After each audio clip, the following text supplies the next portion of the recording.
If the Bible was copied over and over and over again, how can it be reliable?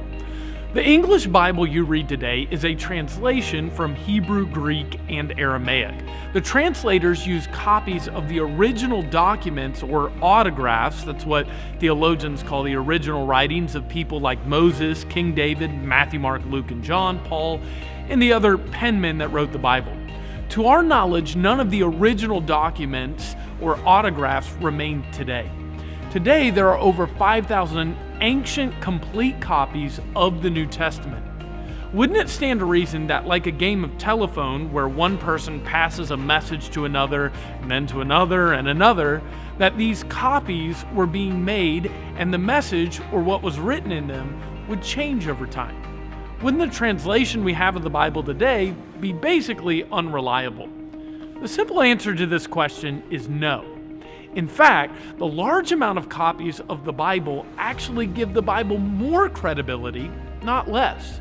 The more copies we have of a particular book, the more opportunities we have to compare the copies for accuracy.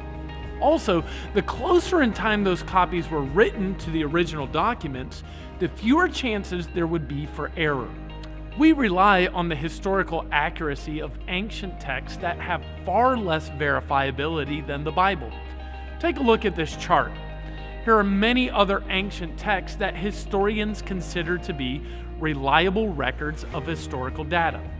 Tacitus, the third from the bottom, was a historian. We have 20 copies of what he wrote, and there's a time gap of 1,000 years between the oldest copy and his original writing. Notice how few copies we have of Tacitus and the many other ancient texts listed on this chart. Also notice the enormous time gap between the date of the original writings and the earliest copies we have of that writing. At the bottom of this chart is the Bible, a book who has over 10 times the number of copies and dates incredibly close to the original writings.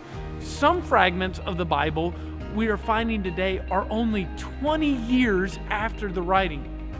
If you buy into the fallacy that just because something has been copied, it can't retain its integrity, then you won't be able to trust any ancient historical writing.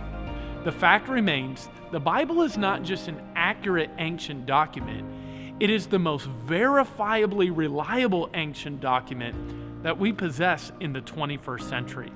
The Bible is accurate.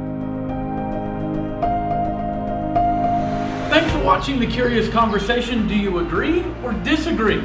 Join the conversation by liking, sharing, or subscribing. If you have a curious question, ask it in the comments and start your own conversation by sharing this video with your friends.